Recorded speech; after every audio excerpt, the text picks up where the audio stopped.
Hello दोस्तों Nifty अपना नए पे नया ऑल टाइम हाई बना रहा है। तो कल जब हमने लाइव सेशन किया था तो काफ़ी सारे लोग कंसर्न होने लगे हैं कि बहुत ज़्यादा हाई हो गया निफ्टी। तो इस वीडियो में मैं आपको दो चीज़ों पे बात करने वाला हूँ। पहले तो हम बात करेंगे कि अब आगे आने वाले टाइम में क्या होने वाला है स्टॉक मार्केट में मेरे हिसाब से, और दूसरा हम बात करेंगे कि अलग अलग जितने भी इन्वेस्टर्स हैं उनको अभी मार्केट सिचुएशन के हिसाब से आने वाले टाइम में क्या करना चाहिए। तो दोस्तों सबसे पहले अगर हम बात करते हैं कि अभी आने वाले टाइम में क्या होने वाला है, तो मैं आपको एक चीज बोलूंगा कि पहले तो आप ऑल टाइम हाई वर्ड से घबराना छोड़ दें, क्योंकि देखिए ऑल टाइम हाई तो ये बनते ही रहते हैं। जब मार्केट 12,500 पे गई थी तब भी ऑल टाइम हाई उसने फर्स्ट टाइम बनाया था। जब 10,000 पे भी पहली बार गई थी तो उसने ऑल टाइम हाई बनाया था। तो इस वर्ड से कि भाई ऑल टाइम हाई चली गई है, इससे आपको घबराना नहीं है। अब दूसरी बात आती है कि अभी शॉर्ट टर्म में क्या होने वाला है। तो देखिए अभी बहुत ज्यादा निफ्टी बढ़ गई है। पिछले 1-1.5 महीने में भी अगर आप देखेंगे अचानक से काफी ज्यादा निफ्टी बढ़ गई है। लगभग 1,000 पॉइंट्स एक महीने में निफ्टी ऊपर चली गई है। अब यहां पर दो चीजें होने की पॉसिबिलिटी है। पहली चीज तो ये हो सकती है कि हो सकता है कि अब यहां पर निफ्टी में टाइम करेक्शन हो। टाइम करेक्शन का मतलब क्या होता है? टाइम करेक्शन का सिंपल से मतलब ये है कि अब हो सकता है कि मार्केट इसी लेवल्स पे चले थोड़े टाइम, जैसे हमने 2-3 महीने पहले भी देखा था जब मार्केट 15,000 पे गई थी अचानक से। तो मैंने आपको उस टाइम पे भी बोला था कि अब मार्केट टाइम करेक्शन में आ सकती है। तो उसमें होता क्या है कि 1-2 महीने 3-4 महीने तक मार्केट उसी लेवल के आसपास चलती है। हो सकता है अभी 17,600-700 गई थी निफ्टी। अभी पिछले फ्राइडे को जब हमने देखा था थोड़ा बहुत मार्केट में करेक्शन आया था। तो हो सकता है ऐसे ही मार्केट 17,000 के लेवल्स पे अभी आने वाले 1-2 महीने तक चले। दूसरी चीज ये भी पॉसिबिलिटी हो सकती है कि प्राइस करेक्शन हो जाए। उसका मतलब यही है कि आपका जो प्राइस है वो गिर जाए, 5-7% मार्केट करेक्ट हो सकती है। लेकिन आपको एक चीज समझनी है, इसका मतलब ये नहीं है कि मार्केट का बुल रन खत्म हो रहा है। देखिए जब एक बुल रन चलता है तो वो सालों साल तक चलता है बुल रन, और बुल रन में ऐसा हो सकता है कि मार्केट थोड़ा ऊपर जाए फिर थोड़े टाइम के लिए करेक्ट होए, 5-7% नीचे गिरे, तो ये बुल रन का ही पार्ट होता है। अगर मार्केट करेक्ट भी होती है तो आपको ये घबराना नहीं है कि मार्केट की बुल रन खत्म हो गई है और अब आने वाले टाइम में आपको मार्केट में क्रैश देखने को मिलेगा। तो बुल रन में मुझे नहीं लगता कि लॉन्ग टर्म में, अगर हम आगे 4-5 साल की बात करते हैं, तो बुल रन में अभी कोई इफेक्ट आने वाला है। जो मैक्रोज हैं इकोनॉमी के वो अभी सारे इंटैक्ट लग रहे हैं। शॉर्ट टर्म में हो सकता है कि थोड़ा मार्केट 5-7% की करेक्शन देख सकता है, या फिर टाइम करेक्शन आपको देखने को मिल सकती है। लेकिन कोई बहुत बड़ा ऐसा नहीं है कि बुल रन से अब बेयर रन में हम लोग शिफ्ट हो जाएंगे, क्योंकि उसके लिए बहुत ज्यादा मैक्रोज में चेंजेस आना जरूरी है, जो अभी शॉर्ट टर्म में मुझे नहीं दिख रहा है। दूसरी चीज दोस्तों यहां पर आती है कि अब एज अ इन्वेस्टर आपको क्या करना है। तो यहां पर 2-3 तरीके के इन्वेस्टर अभी मार्केट में हैं, तो मैं हर इन्वेस्टर के टाइप के हिसाब से यहां पर बात करूंगा। सबसे पहले तो वो इन्वेस्टर्स जो काफी लंबे टाइम से यहां पर इन्वेस्ट कर रहे हैं निफ्टी में, 5-6 सालों से इन्वेस्ट कर रहे हैं, तो उन इन्वेस्टर्स को मैं यही बोलूंगा कि अभी आपको कुछ भी यहां पर घबराने की जरूरत नहीं है। अभी आपका जो इन्वेस्टमेंट का हॉरिजन है वो अभी आने वाले 5-7 सालों में और आने वाला है, तो आपको यहां पर कुछ घबराने की जरूरत नहीं है। लेकिन मैं आपको ये बोलूंगा टैक्सेशन के पर्सपेक्टिव से, जैसे आपको पता होगा कि लॉन्ग टर्म में अगर हम इन्वेस्ट करते हैं इक्विटी में, तो पर एनम 1 लाख रुपए तक का प्रॉफिट आपका एग्जेम्प्ट होता है टैक्सेशन के पर्सपेक्टिव से। तो मैं आपको यही बोलूंगा कि आप वो 1 लाख रुपए तक का जो अपना प्रॉफिट है म्यूचुअल फंड में उसको बुक जरूर कर लें, और वो जो पैसा आपके पास आता है उसको आप री इन्वेस्ट कर दें दोबारा से म्यूचुअल फंड उसी में जिसमें आप इन्वेस्ट कर रहे हैं।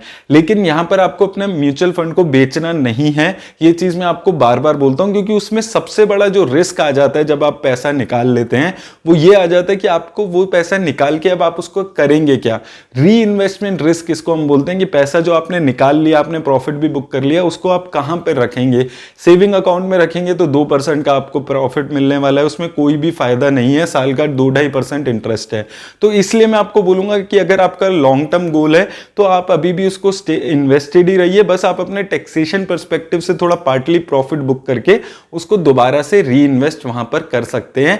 लेकिन आपको यहां पर बेचना नहीं है, क्योंकि आप पैसा निकाल लेंगे, इधर उधर वो खर्च हो जाएगा, आप उसका कुछ नहीं कर पाएंगे। और जो कंपाउंडिंग है आपकी म्यूचुअल फंड्स में, जो आपके प्रॉफिट की कंपाउंडिंग है लॉन्ग टर्म में, वो आपकी मिस आउट हो जाएगी। तो लॉन्ग टर्म इन्वेस्टर्स को अभी कुछ भी नहीं करना है। दूसरे इन्वेस्टर दोस्तों वो हैं जो पिछले 1-1.5 साल से ही अभी इन्वेस्ट कर रहे हैं और उनका भी लॉन्ग टर्म पर्सपेक्टिव है, तो उनको भी अभी कुछ नहीं करना है। वो तो अभी टैक्स के एंगल से भी मैं बोलूंगा कि उनको टैक्स के एंगल से भी अभी बेचना नहीं है, क्योंकि उनको 1-1.5 साल ही हुआ है। तो उनका मुझे नहीं लगता अगर वो बेचेंगे, SIP करा रहे होंगे, तो अगर वो बेच भी देंगे तो शॉर्ट टर्म प्रॉफिट होगा उनको। शॉर्ट टर्म प्रॉफिट में टैक्स लगता है, तो उसमें आपका कोई फायदा नहीं है। अगर आप 1-1.5 साल से इन्वेस्ट कर रहे हैं लॉन्ग टर्म के लिए, तो आपको कुछ नहीं करना। तीसरे इन्वेस्टर वो हैं जो कुछ टाइम से इन्वेस्ट कर रहे हैं, लेकिन उनका जो पर्सपेक्टिव था वो शॉर्ट टर्म का था। तो आपके लिए भाई बहुत अच्छा मौका है, आप यहां से निकल सकते हो। और अगर आपको लगता है कि नहीं यार मार्केट में अभी और रैली होने वाली है, आपको ऐसा लगता है, तो मैं आपको ये बोलूंगा कि आप पार्टली प्रॉफिट अपना बुक कर लें। अगर आपका शॉर्ट टर्म का पर्सपेक्टिव है, आने वाले 2-3 महीने में अगर आप पैसा निकालने वाले हैं, तो ये बहुत अच्छे लेवल्स है मार्केट के जिसमें आप अपना प्रॉफिट यहां पर बुक कर सकते हैं। अब दोस्तों चौथे टाइप के इन्वेस्टर वो हैं जो मार्केट में अभी नहीं आए हैं, जिन्होंने दूर से बैठ के मार्केट की रैली देखी है, जिन्होंने 13,000, 14,000, 15,000 पे ये सोचा कि मार्केट ऑल टाइम हाई हो गई है, मैं वेट करता हूं, फिर जब मार्केट गिरेगी तब इन्वेस्ट करूंगा। अब वो इन्वेस्टर लमसम में पैसा इन्वेस्ट करना चाहते हैं, या फिर वो इन्वेस्टर हैं जो अभी उनको मार्केट की थोड़ी समझ होने लगी है, थोड़ी नॉलेज मिलने लगी है, तो वो अपना लमसम में पैसा इन्वेस्ट करना चाहते हैं। तो मैं आपको अभी यही बोलूंगा कि अभी मार्केट में वो लेवल नहीं है कि आप लमसम इन्वेस्ट करें और आपको बहुत ज्यादा प्रॉफिट हो जाएगा। अभी बेस्ट तरीका आपके लिए यही है जो मैं आपको लगातार बोलता हुआ आ रहा हूं। अगर आप लमसम करा रहे हैं, कि वो जो आप लमसम करा रहे हैं उसको एक साथ आप मार्केट में नहीं डालें। अब मैं यहां पर आपको ये स्ट्रेटेजी यहां पर देने वाला हूं कि आप जो भी आपका लमसम का अमाउंट है उसका 5% का मंथली SIP आप शुरू कर लीजिए। मान लीजिए आपके पास 10 लाख रुपए रखे हैं जो आप लमसम में लगाना चाहते हैं, तो उसका 5% यानी कि 50,000 रुपए की आप SIP शुरू कर लें। 4-5 म्यूचुअल फंड आप तय कर लें जिसमें भी आपको अच्छा लगता है इन्वेस्ट करना, और उसमें आप SIP करनी शुरू कर दें। अगर मार्केट 2-4-5 महीने में करेक्ट होती है, अच्छी करेक्शन आती है मार्केट में 10, 15, 20% की, उस टाइम पे आप जो आपका बाकी बचा हुआ पैसा है उसका भी 50% आप लमसम में इन्वेस्ट कर दें। और अगर मार्केट उसके बाद थोड़ी और करेक्ट होती है तो आप थोड़ा पैसा और लगा दें। अब यहां पर मैं ये स्ट्रेटेजी आपको क्यों दे रहा हूं, क्योंकि 2 रीजन है उसके। सबसे बड़ा मार्केट में रिस्क ही ये है कि आप मार्केट में इन्वेस्ट ना करें। अगर आप इक्विटी में इन्वेस्ट नहीं करते हैं तो एक बहुत बड़ा रिस्क है, आप इन्फ्लेशन को बीट नहीं कर पाते हैं। तो आप जिस भी सिचुएशन में आप आज SIP शुरू जरूर कर लें अपने उस लमसम की। और अगर आप मार्केट करेक्ट होती है तो भी आप दोबारा से उसमें पैसा डाल सकते हैं। इससे होता क्या है कि आप मार्केट में दोनों साइड पे खड़े रहते हैं। अगर मार्केट करेक्ट होती है तो भी आप खुश होते हैं, और अगर मार्केट करेक्ट नहीं होती है इस सिचुएशन से, मार्केट ऐसे ही ऊपर जाती है, तो भी आपको दुख नहीं होता है, क्योंकि एक सर्टेन अमाउंट आप फिर भी अपना SIP के थ्रू इन्वेस्ट कर रहे होंगे। अब दोस्तों आखिरी चीज जो मैं हमेशा आपको बोलता हुआ आ रहा हूं, अभी भी आपको बोलूंगा कि बहुत ज्यादा इंपॉर्टेंट होता है कि आप अपने रिस्क प्रोफाइल के हिसाब से अपने पोर्टफोलियो को डाइवर्सिफाई रखें। तो अगर आपकी अभी इक्विटी में बहुत ज्यादा एलोकेशन हो गई है तो आप अपना पोर्टफोलियो रीबैलेंस जरूर कर लें। ये हर टाइप के इन्वेस्टर के लिए मैं बोल रहा हूं। अगर आपका जो पोर्टफोलियो है वो इक्विटी में हैवी हो गया है तो आप वहां से बेच के कुछ पैसा डेट में, यानी कि PPF और उसके अलावा जितने भी इंस्ट्रूमेंट्स होते हैं, RBI के बॉन्ड हैं, या उसके अलावा जितने भी इंस्ट्रूमेंट जो आपको समझ आते हैं डेट में, वहां पर आप इन्वेस्ट जरूर कर लें। क्योंकि डाइवर्सिफिकेशन एसेट्स की बहुत जरूरी है कि अगर आप इक्विटी में ही सारा पैसा लगा रहे हैं तो अगर मार्केट करेक्ट होती है तो आपको रिस्क वो बहुत ज्यादा हो जाता है। तो मैं आपको हमेशा अपनी लगभग हर वीडियो में, लाइव सेशन में ये बोलता हुआ आ रहा हूं कि इक्विटी में पैसा आप जरूर लगाएं, लेकिन अपने रिस्क का ख्याल करते हुए लगाएं। जब मार्केट करेक्ट होती है तो बहुत ज्यादा दिक्कत उन लोगों को हो जाती है जो अपना सारा पैसा इक्विटी में लगाते हैं। आपको किसी भी पॉइंट ऑफ टाइम पे सारा पैसा इक्विटी में कभी नहीं लगाना है।